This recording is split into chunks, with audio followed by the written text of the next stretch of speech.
Good evening to DeFiChain News on the 9th of March 2022, the news show that provides you with the latest updates on the DeFiChain project. If you like the show, then let's go crazy on the like button. It helps the project, subscribe and click the bell button that you don't miss any update in the future anymore. And stay like always until the end, because there we will hear about the next important dates and show updates. For the ones that are watching today, this show is gonna be a little bit different because my friend and co-moderator DC is sick in bed with COVID. So DC, shout out to you out there, get well soon my friend, and hopefully see you next week. For everybody else who is here live today, after the short intermission, after the show, we gonna talk, have a little chat, question and answer session. And for the people who are watching the recording, stay until the very end for the latest updates. So, guys, let's jump right in. Where are the headlines for tonight? Here they are. We're gonna talk about the new dToken. The rewards have been launched on Monday. Then we're gonna speak about the Light Wallet update, the next DFIP CFP voting round, the next community project updates, and last but not least, I cannot stress it more often than I do already, the future dates of the show. So then back here. Okay guys, let's get started. What happened? There was a lot of stuff going on Monday. The new dTokens have been listed, and at block number 1,685,500. This was around 1 o'clock Singapore time, daytime.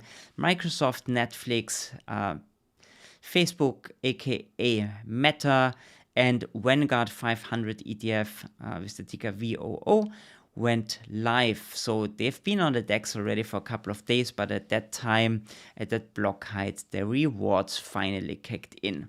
Like always, big event for a couple of minutes and hours. So the liquidity mining rewards were kicking in, and these were, I mean, it's impressive. 7.38% of all the block rewards for the dTokens were allocated for these four tickers, because they're pretty big companies and have very high trading volume. So that means that's nearly 5 DFI per block. So a lot of hay could be made at that time. And you could see the APRs were spiking up and a lot of people were swapping into the pools.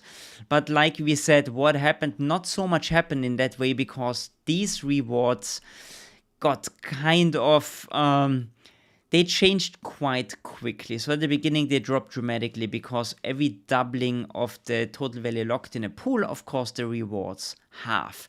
And if you imagine at the beginning, there was 100,000 total value locked in a pool, and it goes to 200,000, and then the block rewards get halved in that pool, or the APR, the block rewards don't get halved, but the APR gets halved. So at the beginning, the APR drops pretty dramatically, and then it kind of stabilizes. And when I look over there tonight, we have like the picture changed dramatically. So Coinbase, who was an old token, overtook the new ones already. Also PDBC and Amazon, they are the leader of the pack when it comes to APR at the moment. The new pools, I think a lot of people jumped in, and then you see people don't want to go in there anymore because the APR is dropping, and then the new are coming up. So there's a constant turnover. What's the highest rewarded pool? So end of the day, after 2.5 days, these dTokens are completely included in the whole group. You don't see any big differences anymore. So yeah, in that way it was a non-event. At least it was an event for 48 hours, but everything else, if you missed that, and it's very easy to miss, I think a lot of people didn't even see that there are new dToken online. We've got now over 20 already, so the collection is growing and growing. Yeah. What was very interesting to see, if you go on DeFi.tax, an amazing community funded project as well, that gives you information about the commissions that you earn on a different day. And I saw that the trading fees, so the DEX fees that are 0.1%, my commission was 9 times higher than on a normal day. And that's pretty impressive. That actually shows that a DEX, where there's a lot of trading volume, can make quite a nice, or can provide quite a nice commission. Because if you look, for example, at the Doge pool, the Doge pool has no liquidity mining rewards anymore, and still you make about 22% per year at today's date in the Doge DFI pool. I mean, where in the world do you get on Doge a 22% APR? So that's quite impressive, right? And that's only coming out of trading fees. So a lot of people seem to trade in and out of this pool, and that delivers quite a nice income if you are in that pool. On the APR on the crypto side is still around 60-70%, what is, I think, quite nice, especially after the pump that we saw today that pushed the APR always up, because all gets measured against DFI, and if DFI goes up, the APR also goes up. So yeah, that was the reward reshuffling. I think lesson learned, if you want to participate, be there early. Be careful if you don't FOMO in completely, if the pools are shifted too much in one side. But I found it quite interesting that the premium this time is not getting out of control anymore. The highest that I've seen was like 15% premium. I think the arbitrage in the background is working pretty well already. We didn't see these extreme spikes that we had the last time that went up to 35% or 40% premium. That was maybe one of the things that I saw this time was completely different. Good, so much about the dToken update. Let's jump into the next topic, Light Wallet update. Light Wallet, there was an update, I don't know if you saw it. There are a couple of now quite visual features. So for example, there is, if you have several addresses, they have little avatars. These are these colorful bubbles on top left of your wallet address, and they got more color. So it's easier to distinguish between the different addresses, what makes it quite nice. Nobody normally wants to remember the blah, blah, blah. So kind of the address code, it's pretty long number. So I think the colorful bubbles help to distinguish between the addresses if you use several. Also, the auction details are now included in the BIST history, so check that out if you get involved with auctions. And then there's another feature that I haven't seen personally yet, but the user will be able to restart a transaction that takes too long to load. So check that out. If you figure that out, then it's an update. On the loan tabs, that's actually pretty cool. If you have several vaults, then they are ranked now. They are prioritized. The vault that's soon to be liquidated is now on top. Makes in some way sense. You should have in your view actually the one that is mostly at risk, and that's the one with the lowest collateralization ratio. So that's the one link sorted to the top. There were a couple of bug fixes, user interface fixes, and the DFI payback had a little bit of problem for the DUSD loans. They removed the DUSD wallet balance as a constraint for users who owns more DFI than DUSD. So check that out. I haven't seen it personally. Some people might have reported that that was fixed as well. So always nice to see that their wallet updates. The cool thing with the Light Wallet, you don't really feel it anymore because your iPhone or your Android device doesn't update anyway. So it's kind of behind the scenes, what I find really, really awesome. Good. Next point. Let's shift gears. Voting round. Guys, we have a voting round announced last week, I think, and you have to submit your DeFiChain improvement proposals or community fund proposals until the 14th of March, end of the day, Central European time. Maybe a quick word to that. So DFIPs and CFPs can be set up or put up for voting by everyone, right? So especially the DFIPs, nobody is in charge of that. If you want something to be changed on the chain, then I would highly recommend you write a DFIP. You don't ask the core development team or DC or anybody else to do it. Just do it. It's a community project, DeFiChain. It's a decentralized project. Don't worry. Also a DFIP, if that's more technical, if you think it's a good thing and you can put it in words, then do it, right? You can also try to find a sponsor for a DFIP if you find you can't pay the fee, but the fee is actually not that high. And if you think it's helpful for the community, then just do it. Community funding proposals, CFPs, I see they're not so much problem. Community members are doing this more often because it's their baby. But with the DFIPs, I see hesitation on I saw it on Twitter, and some people say, could somebody do this for me? Don't be shy, just put it up there, right? People are going to tell you anyway if they think it's garbage. And if it's great, you're going to have the community on your side. So don't be shy, just get it done. Nobody's responsible for that. It's not me, it's not DC, it's not the core development team. dToken Premium, an update from DC side. So DC made a great Reddit post. There was a great Twitter space. There was a lot of new inputs. I want to mention that as well here. Kügi and DC contributed here. It was like really awesome brainstorming. And we're going to have this DFIP put up by DC. DC is working on it. And it's going to include 2 different future contracts that's going to keep actually the premium in a corridor plus minus 5%. Read it up on Reddit, guys. I think it's a pretty cool concept how this is handled, and it's going to put up for voting this time. At the moment, we've got only 2 CFPs. What we've seen, guys, if you have a CFP, don't be shy. Normally, we used to have like 10 or more proposals up there. Put them up there until the 14th, please. Pay the fee, and you are part of the party. Also, put it on Reddit, because we're going to do a We Build on DeFiChain show, and we want a good project there. But if there's no project and nobody votes on it, nobody wants it, then we're also not going to take the time and do the show. So please get involved with the community. Last but not least, point number 4, community projects update. One of our all-time favorites now, because really nice to see how these community-funded projects, how they flourish. One of the fixed starters here in the show is Igor with DeFiChain Income. I think everybody knows it already. Igor had a lot to do, because whenever there are new dTokens, you have to put them also on his website.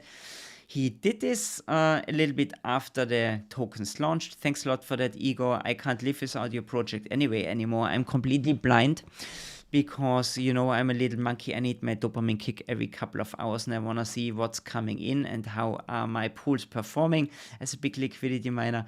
So awesome. Thanks a lot for putting the dTokens up on your tool already. Then I had a great conversation with Michael Fuchs, one of our long-standing community developers. He said he's working on an upgrade on a new version of Masternode Monitor. For who doesn't know what a Masternode Monitor is, it's an awesome tool where you can actually monitor your masternode. Okay, the name says it all, but it gives you information when was the next block minted. You can get also Telegram information, so the Masternode Monitor sends you the information to your Telegram about statistics, when was the next block, how long is it gonna be, most likely until the next block's gonna be minted, and a lot of awesome information. He's at the moment a little bit fighting with the Ocean API, he told me, and yeah, he's gonna put maybe even a new CFP up there. A lot of good stuff happening also on the Masternode Monitor side. Thanks a lot, Michael Fuchs. Then the DFX guys are always busy giving us updates. Thanks for the updates. We need your updates, guys. That's a shout out to all the community projects. We are not going out there and researching what is the latest and greatest. We really need your input, so whatever you want, we tell the community out there, please send it to us. There's a Telegram group. If you're not in the Telegram group yet and you're doing a community project, please reach out to DC and me. We are very happy to add you. So back to DFX. They reached an amazing milestone. 57 masternodes seem to be online already. That means 1.15 million DFI are staked under their umbrella. Congratulations, guys. Well done. Also, they want me to let you know that they have a referral system, and the referral system was capped at 100,000 euros. They kind of opened that. It seems not to be capped anymore. So if you bring a lot of new customers there, you're also going to make more money. So check that out. On the other side, they implemented also a CSV export, what is really helpful if you want to use a coin tracking tool, because the revenue department wants your taxes and fair play. This CSV export helps you to import all the data into your coin tracking software. And I'm in Singapore, it's a little bit different story, but when you're in Germany or in Austria or wherever you are, that's for sure very helpful. I've never done that, so I can just tell you it seems to work and it's a great thing. Then the DFX wallet, that is a clone of the Lite wallet with additional features that you need to use the DFX service. If you haven't checked that out, also check it out. It's downloadable on the App Store or on the Google Play Store. It was downloaded 10,000 times already, guys. Congratulations. Wallet version 1.50 is ready for download. Check that out. And then we are at the future dates already. The next voting round. Let me repeat maybe the dates for you all out there once again. On the 14th of March, all the proposals have to be submitted and the fees have to be paid. On the 21st of March, the voting's gonna start. Standard procedure, use the masternode signer from the safe team or do it manually. Send your votes in. Then on the 28th of March, the voting concludes. On the 30th of March is the news show. And then we're going to announce the winners, or maybe not the winners. Yeah, in some ways the winners. Everybody who gets funded. And of course, if the DFIPs get approved. Around the 30th is also a node release planned. Yusin's going to talk about that in the Tech Talk a little bit more. And on the 7th of April, a new hard fork. We plan to have like a quarterly hard fork. We try to steer away from all these emergency updates that have been necessary, but the core development team tries to avoid them. Also, not to stress the exchanges out there so much. So on the 7th of April is a hard fork planned. So watch out for that if you run a masternode. Next week, news show like always. And then the Tech Talk. Tech Talk was postponed one more time. Apologies from Yusin there. He has urgent travel plans and it's not possible for him to do the Tech Talk on the road. We want to respect that, and so he offered the 24th of March with the Tech Talk. But in exchange for postponing the show, he gave me a little bit of teaser for you guys. DeFiChain updates on version 2.7 and version 3. So I think these are the node releases from Prasanna are planned. That's for sure gonna be awesome. Then we've got a new guest. YC is joining the show. He is he has a pretty important role already in the core development team. So a lot of the loose ends get tied up by him.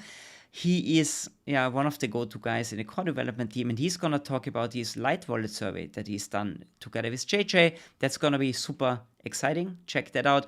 And then the godfather of DeFiChain, like I always say, Yusin is there himself, and he's going to talk about EVM progress reports and updates. And I think this is the biggest project for 2022. And I would not miss that if I would be you. So guys, that's it for today. I think we managed that quite well. I'm gonna do a question and answer session after intermission for everybody who was not live here today and was watching the recording. Thanks for watching. See you next week. And for everybody else out there, hang on. I'm gonna see you in a couple of seconds.